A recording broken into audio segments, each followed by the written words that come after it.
Praise the lord, హల్లెలూయా. దేవుని నామాన్ని అందరికీ వందనాలండి. ఈరోజు దేవుని వాక్యము యోబు గ్రంథము 1వ అధ్యాయము 21 నుంచి 22 వచనాలు చదువుకుందాం. నేను నా తల్లి గర్భములో నుండి దిగంబరినై వచ్చి తిని దిగంబరినై అక్కడికి తిరిగి వెళ్ళెదను. యెహోవా ఇచ్చెను, యెహోవా తీసుకొని పోయెను. యెహోవా నామమునకు స్తుతి కలుగును గాక. ఈ సంగతులలో ఏ విషయమందును యోబు ఏ పాపము చేయలేదు, దేవుడు అన్యాయము చేసినని ఎక్కడా చెప్పలేదు. దేవునికి స్తోత్రం కలుగును గాక.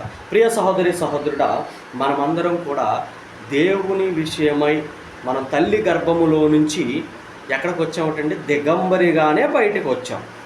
తర్వాత మనం దిగంబరిగానే వెళ్ళిపోతాం. మనకి ఈ లోకంలో దేనిని కూడా మనం తీసుకుని వెళ్ళలేము. ప్రియ సహోదరి సహోదరుడు, ఇక్కడ యోబు కూడా అదే మాట్లాడుతున్నాడు. చూడండి, నా తల్లి గర్భములో నుండి దిగంబరినై వచ్చి తిని దిగంబరినై అక్కడికి తిరిగి వెళ్ళెదను. యెహోవా ఇచ్చెను, యెహోవా తీసుకొని పోయెను.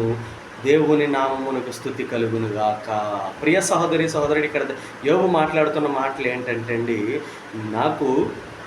నేను దిగంబరినే వచ్చాను, దిగంబరినే వెళ్ళిపోతాను.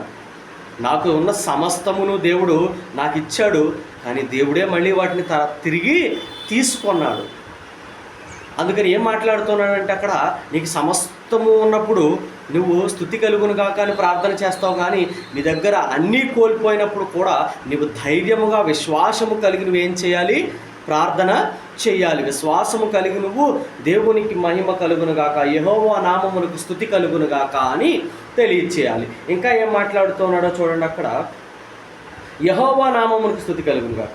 ఈ సంగతులలో ఏ విషయమందైనను యోబు ఏ పాపము చేయలేదు, దేవుడు అన్యాయము చేసినని చెప్పలేదు. ఈ వాక్యమును జాగ్రత్తగా వినాలి ప్రియ సహోదరి సహోదరుడా. ఈ జరిగిన పరిస్థితులకు కారణము యోబు ఏ పాపము చేయలేదు. దేవునికి స్తోత్రం కలుగును గాక. పైన జరిగినటువంటి ఏ కారణానికైనా సరే కానీ, తన ఆస్తు కోల్పోయినా, అంతస్తులు కోల్పోయినా, గొర్రెలు కోల్పోయినా, మందలు కోల్పోయినా, ఈవెన్ తన ప్రాణాలు కోల్పోయే స్థితికి వచ్చినా సరే కానీ, ప్రియ సహోదరి సహోదరుడా, ఆయన ఏ పాపము చేయలేదు.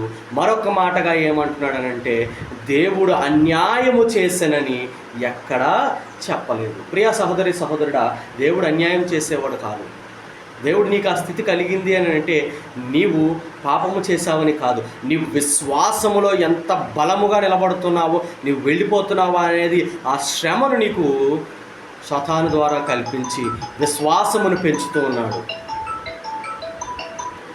ప్రియ సహోదరి సహోదరుడా, దేవుని వాక్యం ఈరోజు చెప్తూ ఉంది, దేవుని విషయమై మీరందరూ కూడా విశ్వాసమును కలిగి ఉండాలి. అదే విధముగా దేవునిని అన్యాయము చేస్తున్నాను ఎక్కడా కూడా నీవు తెలియపరచుకోవద్దు. ఎందుకు అనంటే, నీవు తల్లి గర్భములో నుంచి బయలుపడినప్పుడు దిగంబరిగానే వచ్చితివి, కానీ నువ్వు దేనిని మళ్ళీ తిరిగి తీసుకెళ్ళలేవు. మళ్ళీ దిగంబరిగానే నువ్వు వెళ్ళాలి. దేవుని విషయమై నువ్వు యథార్థతను కోల్పోకుండా, విశ్వాసమును కోల్పోకుండా, నీవు యెహోవా ఇచ్చెను, యెహోవా తీసుకోనని నీవు అనుకుని ఎడల దేవుని ఆశీర్వాదములు పొందుకుంటావు. దేవునికి స్తోత్రం కలుగును గాక. ఆ తర్వాత నీ సంగతుల విషయమై నీవు పాపము చేయలేదు, కానీ దేవుడు అన్యాయము చేసినని ఎక్కడా నీవు చెప్పలేదు. యోబు వలె మనమందరం కూడా విశ్వాసములోను, యథార్థతలోను, దేవుని యందు భయభక్తులు కలిగి ఉండుటలోను మనము మన హృదయాన్ని శుద్ధపరచుకునే ఎడల దేవునికి స్తోత్రం కలుగును గాక. ప్రియ సహోదరి సహోదరుడా, నీవు ధన్యుడువు, ధన్యురాలవు. దేవునికి స్తోత్రం కలుగును గాక. ఈ కొద్ది మాటలు దేవుడు మన వెనుకడిలో దీవించి ఆశీర్వదించును గాక. మనమందరము కూడా యోబు వలె యథార్థతను కలిగి ఉండులాగున, దేవుడు మనకు ధన్యతను కలిగి చేయలాగున ఈ కొద్ది మాటలు మీ వినికిడిలో దీవించి ఆశీర్వదింపబడును గాక.